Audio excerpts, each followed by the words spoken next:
First of all, how are you? How are you doing? I'm good. We're hanging in there. I have three children and a husband. We're all home. We're hanging in there. How are you? I think the answer of given a lot is doing the best I can with all that's going on, trying to find the silver linings and the little things in life, and being appreciative that this is all this has made us really just take a step back, slow down, take a breath, Yeah. and just focus on the things that matter in life. So I'm appreciative for just the opportunity to be with my family for sure. Yeah, that's special. I And was there just goes my telling, life. it's okay. I love this whole Zoom situation. It's like, we're literally Yeah. doing the best we can. I feel like I look I feel like it's a little dark on my end. Hold on, I'm sorry. You're good. Gallery view. Okay, now it's on gallery view for me. I feel like it's not dark to you. It looks okay. It looks fantastic. Okay, cool. Okay, cool. All right. So I'll let you take it away. Just let me All right. know how you want to start. All right. Well, could you just start off by letting the people joining us know who you are, how you are where you are today, and what you do? Yeah. So, hi, everyone. My name is Alex. I am an author, mother, wife, wellness consultant, self care facilitator, and I'm really passionate about using writing practice as a way to build community. Yeah, I can attest to that. I've been following you on Instagram for a while now. I have to say, the little post-its you have, the clear one with the Sharpie writings on it, those Everyone loves the Post-its. they're so simple, yet they hit so hard and so deep sometimes. Um, I really just wanted this to be a casual conversation, as if we were just sitting by the fire and chatting and having some listeners join us, mainly students.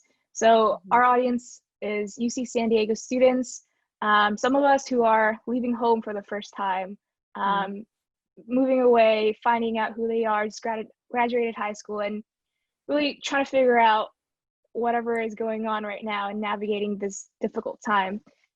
So we actually have some pre-submitted questions that students wanted to ask you. Um, Awesome. I'm ready. I'm yeah, ready. yeah, yeah. And I think this hits hard for all of us, regardless whether we're a student or not. So in a time when it feels like there's so much pressure to be doing something, Mhm. how do we allow ourselves to just be? So something I've been telling myself, especially when, I run a business, I have kids, I have responsibilities, that I also need to fill my own cup. I also need to rest. Mm, And a part of just being is getting into stillness and giving ourselves mm, that permission to rest and take it easy. And I think that links into the conversation that I've been having a lot around self-care as community care, right? And how do we really take care of ourselves so that when we show up at school, or in our relationships or with our schoolwork, our volunteer um, responsibilities, etc., how do we do that in our most intentional way? And that really starts at home. And when I say at home, I mean in our bodies, mind, body, soul. So yes, I understand, especially now it's like you're home, you have all this time, but really people are struggling. We're struggling with our mental health. We miss our friends, we miss our families. Not all of us are fortunate enough to be staying at home with our families. And this isn't a time for necessarily being your most productive self. If anything, I feel like it's more of a time to be our most easeful, restful self so that we can figure out, okay, when things get back to how they were, which may be a really long time from now, or it may be, in the next few months, how am I going to move differently through my life? With intention, with care for myself and my community, and with the understanding that I don't always have to be doing something just for the sake of doing something.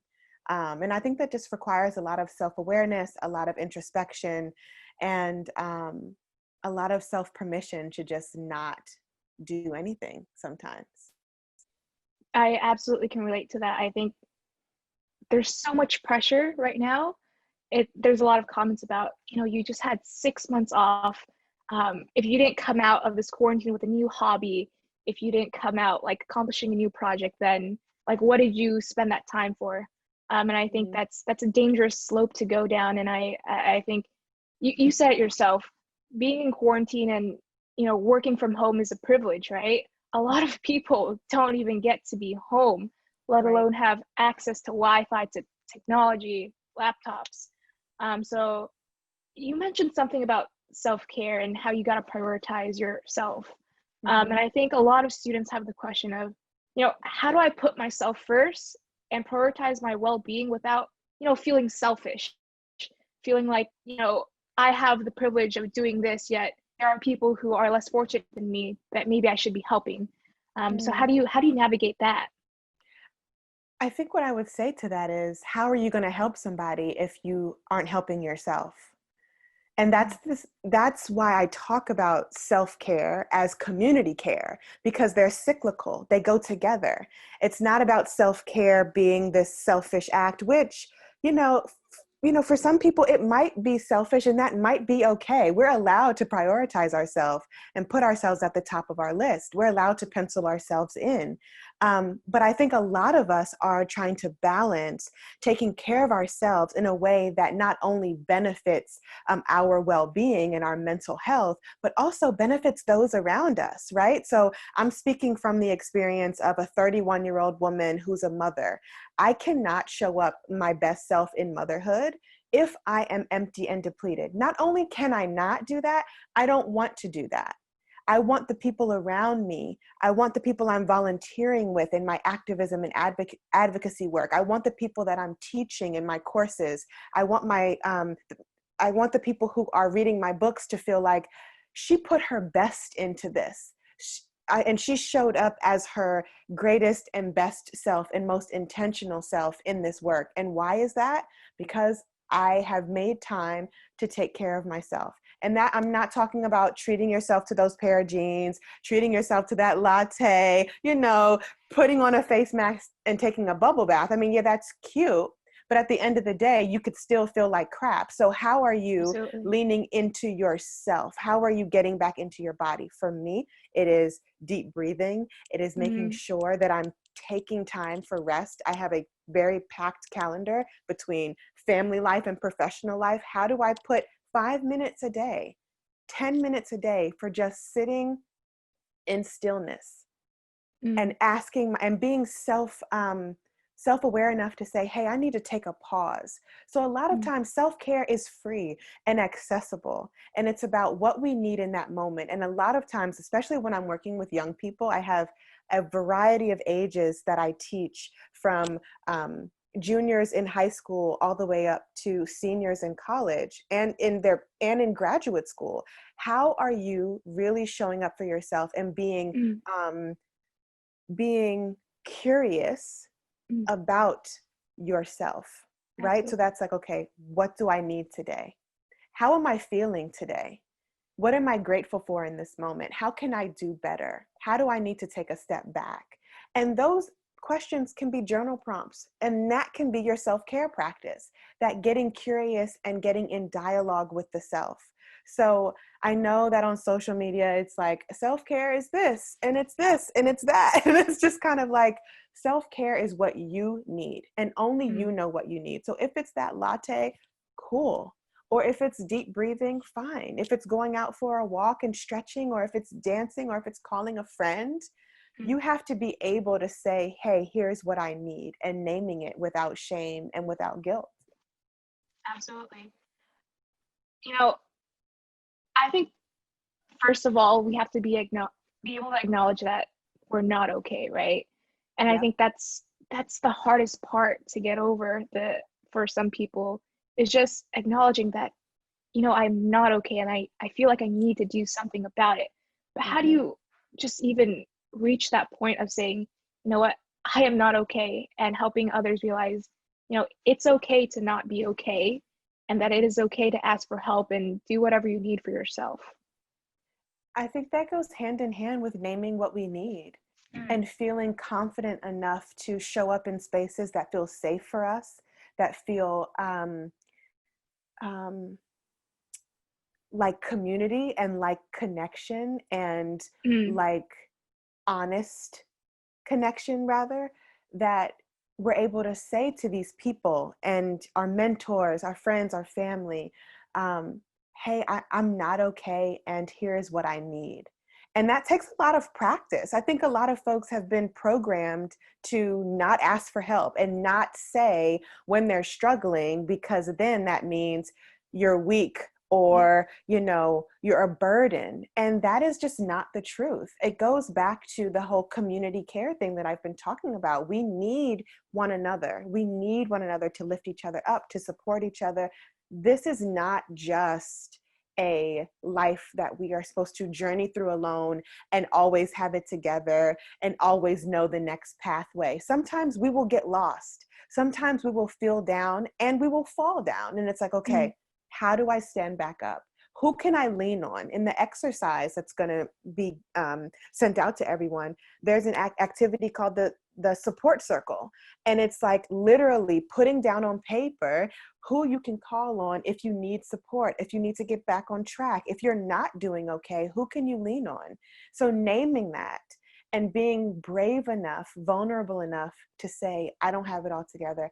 I'm Mm. feeling really down. I need you. That is not an act of weakness. That's an act of strength and resilience. I love that. I think that is very relatable right now, considering, a lot of times on social media, people will post, the best of their lives and, I had this wonderful day, look at my accomplishments, but we never really see when people are down, and I think that's why I love the work you're doing, because you're showing a side of you that people usually don't see in others. And when they see that, they feel vulnerable, they feel related to. Um, and, especially now that most of students are moved back in with their family, um, something you said was asking for help and leaning on others. And a question that was submitted that I think ties with this is, you know, when I do ask for help, how do I still, implement those boundaries, especially those with people who are close to me, like my families and friends? Mm. I think you have to be very clear with what the ask is, especially.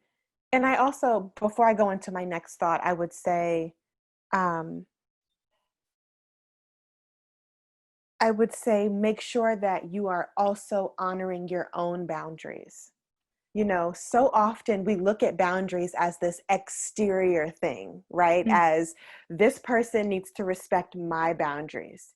Yes, they do. And also, how are you respecting your own boundaries? So if you are showing up in your relationships only expecting someone else to be the abider of the boundaries, it's going to be disappointing because it's a two-way street, right? Yeah. So when it comes to naming what we need and asking for help within boundaries, we also have to be very clear about what we're asking for and what we need help with.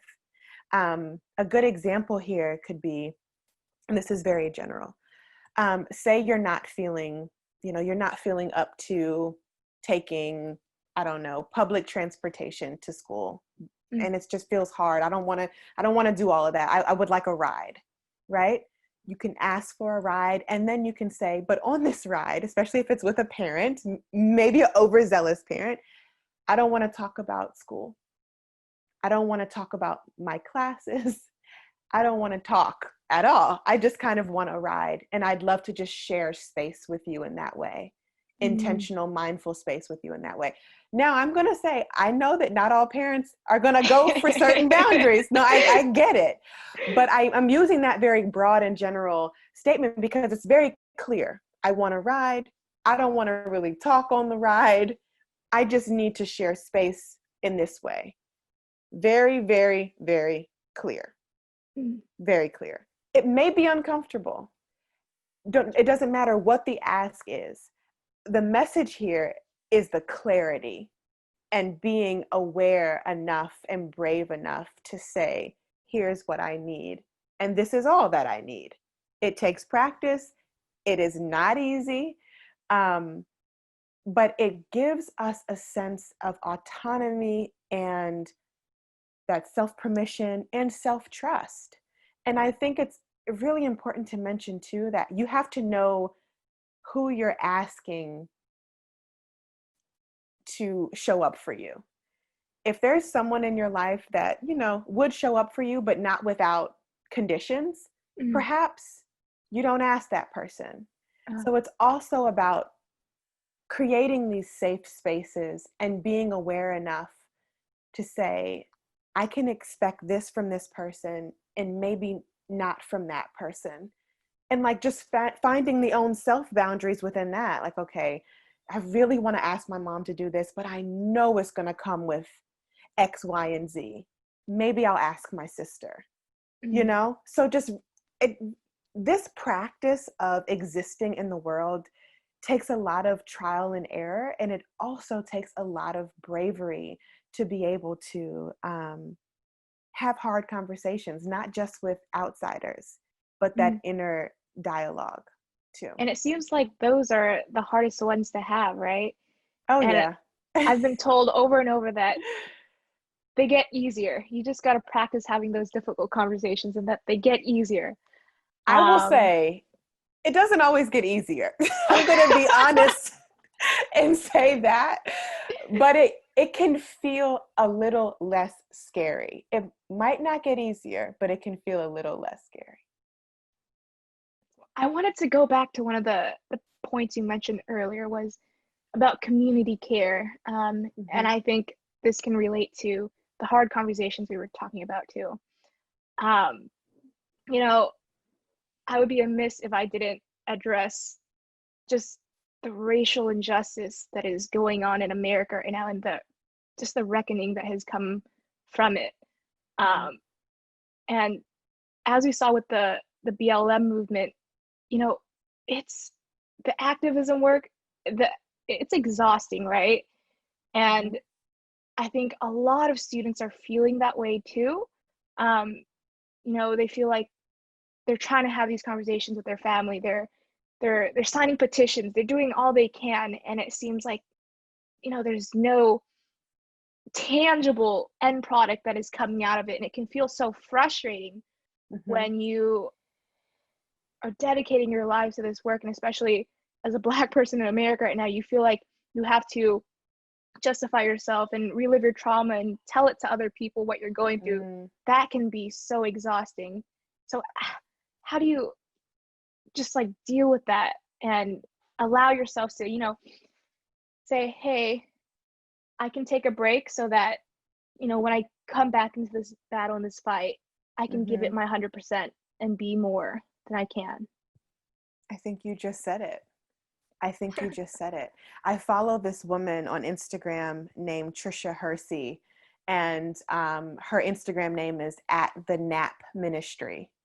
And she is amazing. And she's a Black woman who talks about rest as reparations and how it Mm, is so important for Black people specifically to take their power back through resting, through logging off, through, yes, showing up in our community activism, but also, yes, taking the load off and mm, being able to close our eyes and sit down. So I highly, highly, highly recommend anyone listening to check out the Nap Ministry on the permission to rest.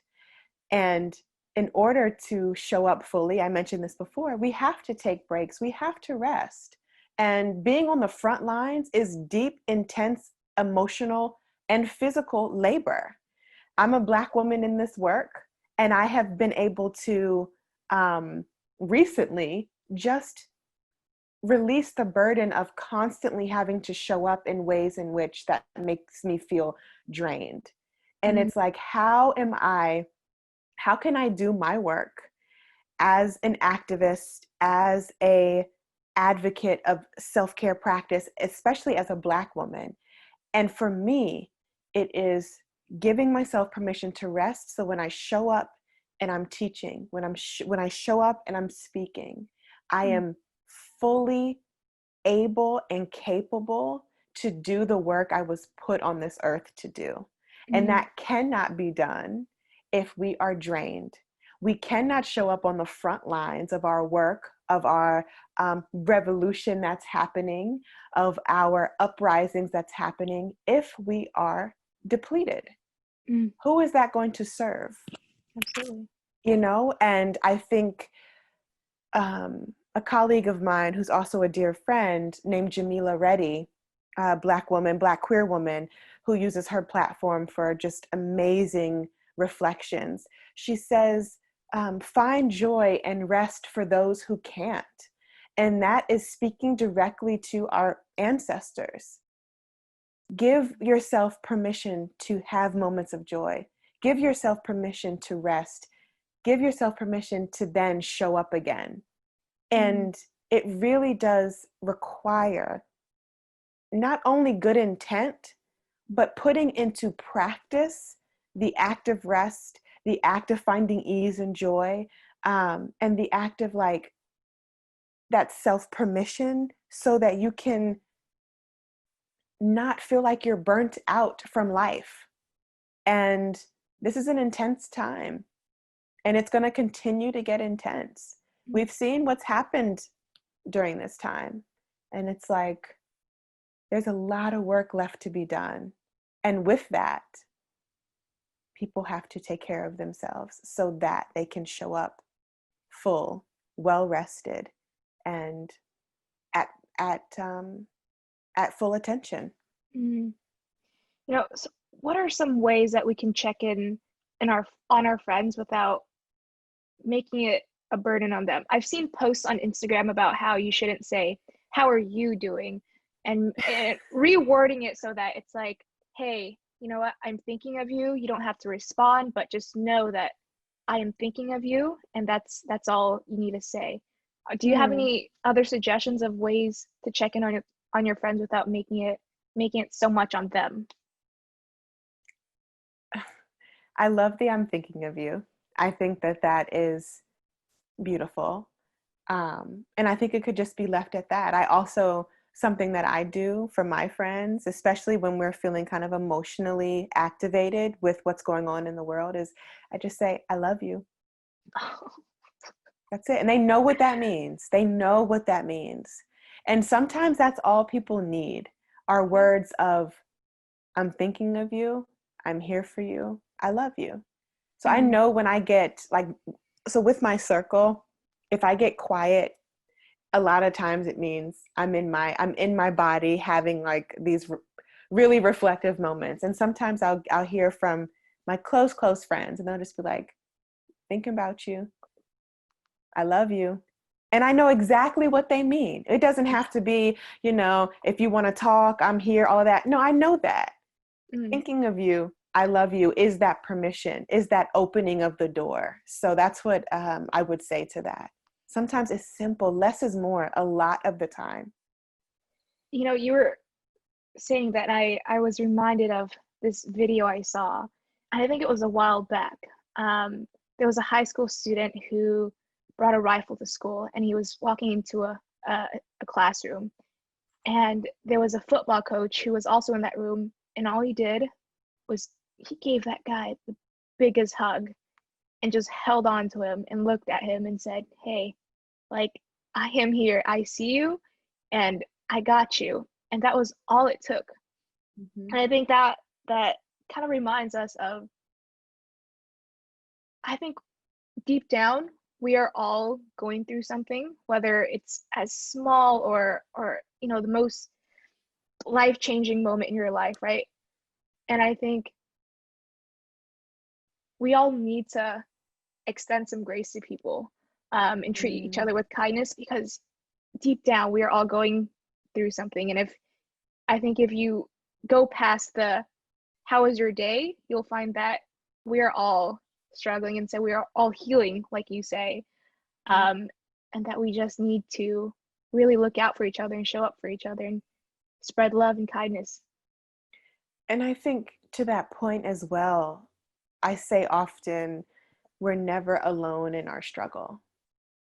And this year in particular, with COVID and the uprisings, I'm learning a lot about collective healing. Mm. We know that we are in a space of collective grief. So I've been in conversation with my therapist friends, with my mentors about the power of acknowledging the collective grief and then holding space for that collective healing. And I think it's really radical when we're able to say, I see you, I love you, I support you, and I honor you.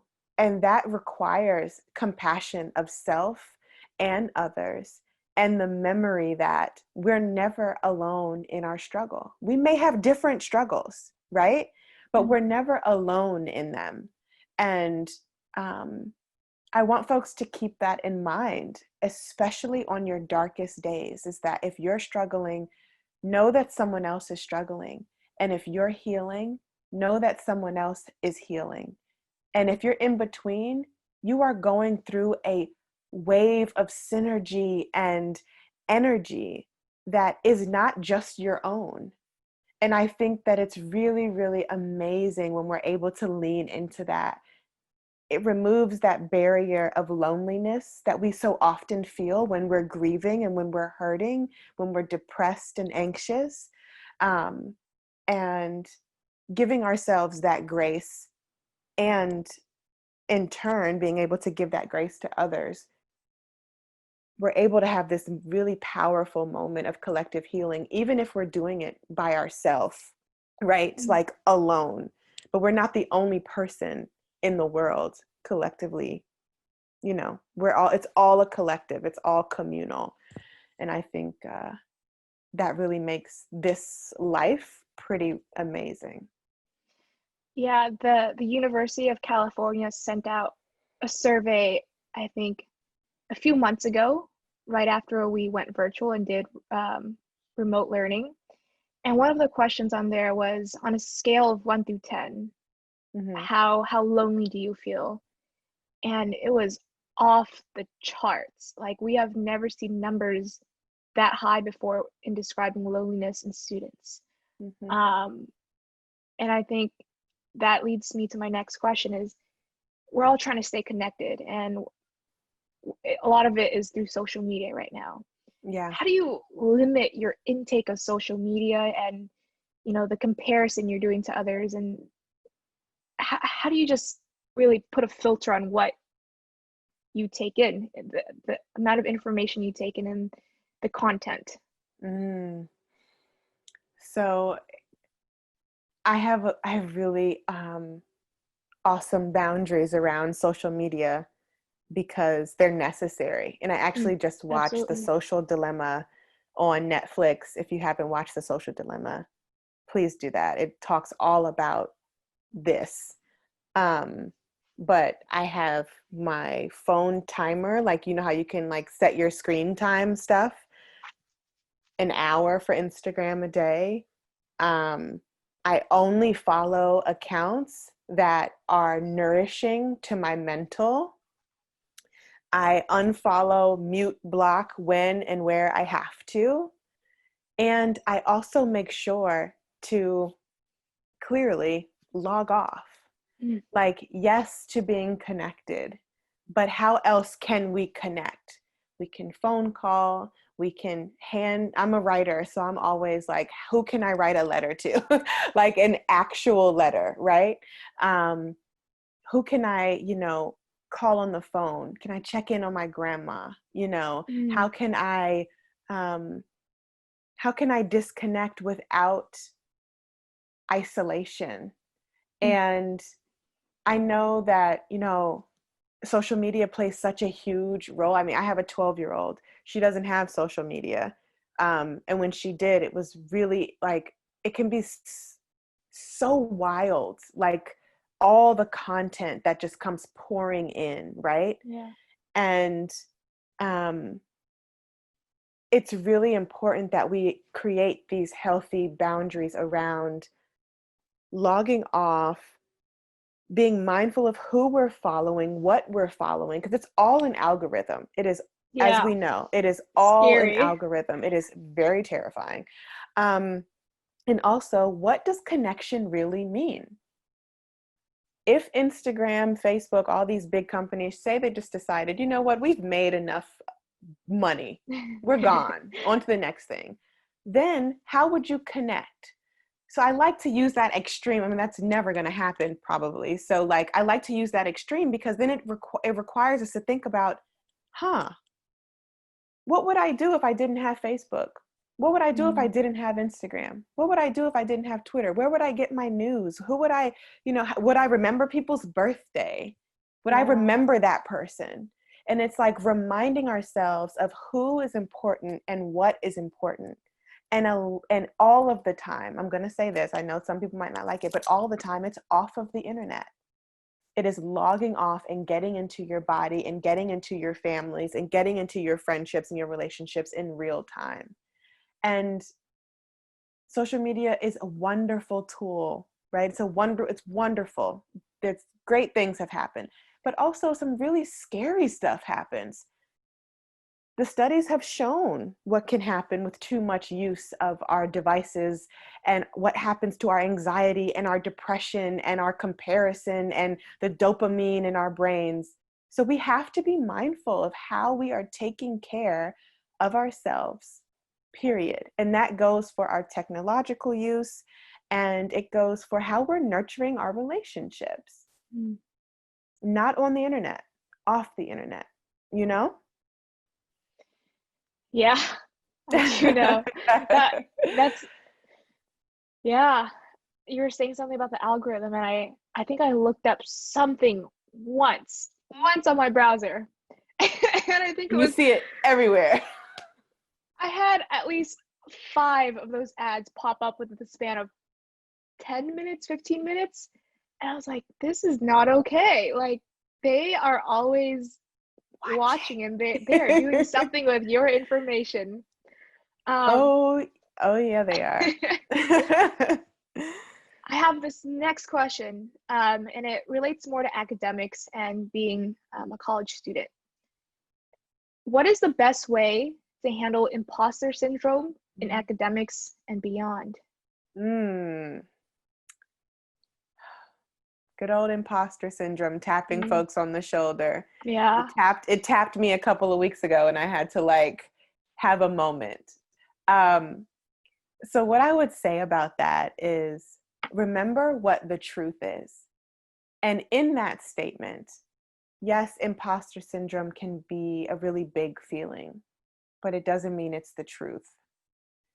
So remembering that you are worthy, deserving, capable, and valuable needs to be at the forefront. I mean, even if those affirmations feel really hard to grasp and Yep. may not feel believable right off the top, um, they are more true than what the imposter syndrome is telling you, right? Yeah. I'm a professional writer. I have books and I teach and all the things. And I still sometimes am like, is this what I'm supposed to be doing? Am I any Yeah. good at this? Yeah. Yeah. Am I in the right path? Like, do I suck? like really having this like dialogue. And I know that it's my imposter on my shoulder saying, Yeah. hey, you've been on a road of like accomplishments and self-doubt, and self-gratitude and like self-confidence, and now it's my turn to say, hey, you're not that great. But that's where the work comes in, right? The work comes in when we are having these conversations with our inner critic, with our inner self-sabotager. That's what I like to call imposter syndrome, to say, hey, no, no, no, no, no. Yeah, you can visit and you can say hi and you can try to scare me, but I know what the truth is. I'm worthy, I'm deserving, I'm valuable. I am all of the things that I know I am. If you're in this college, if you got in because why? You deserve to be there, not because of anything other than that. You are deserving, period. And I know that for a lot of folks, especially the minority students, it can feel kind of like a dream. And like you're like waiting to like mess up or get your prize taken from you. But it's not going to be taken from you. And you can ignore that self-sabotage or that imposter syndrome, or you can face it and say, hey, what you're saying to me, and this goes back to that inner dialogue, is not the truth, period. And it might take you a day. It might take you a week to snap out of it. I'm not saying, Yeah. It's going to happen overnight, because it might not. But what I am saying is to get curious about it. Why are you thinking this? Mm. Is it stemming from childhood? Is it stemming from stereotypes that aren't yours? Is it stemming from societal views that don't belong to you, right? So there's so much that goes into that imposter syndrome feeling. And in short, I would say don't ignore it, because it's not going to go away if you ignore it. It's still going to slap you in the head and say, hey, Mm. hey, hey, I'm Mm. here, until you face it. And then when you learn the tools in your emotional toolbox to, lean on, for me, it's affirmation writing. For me, it is remembering who I am and how I got here. For me, it's having conversations with people who love me that will affirm the affirmations I'm telling myself, right? And it's also like trusting that I'm good at what I do. I'm here for a reason. And I want everyone who's listening to this to trust that to be the truth. And if you don't feel like you're good enough, then that's when you have questions of like, well, what can I do to get better? So I know what you mean about that imposter syndrome. It's a beast, but it's not the truth. Yeah, and it most of the time we kind of just want to push it away, right? But I love what you said about facing it head on and dealing with it and saying bye, instead of just letting it sit there and sit in the back of your head, right? And I think that was such a wonderful note to slowly wrap our session up on. But I think it is also important to congratulate everyone who is watching this right now. You just lived through what, 6 months of a global pandemic, and our lives were turned upside down, and we made it through. And here we are, right? And And to here we everyone are. watching, you are at UC San Diego for a reason, because you are brilliant, you are smart, you work your butt off to be here, and you deserve absolutely every reason to be here. So with that said, Alex, if you could give one last message to our listeners right now, and have this be the thing that gets them through either their first year of college, the next few weeks, their day, what is that one message and you want to share with everyone right now? Mm.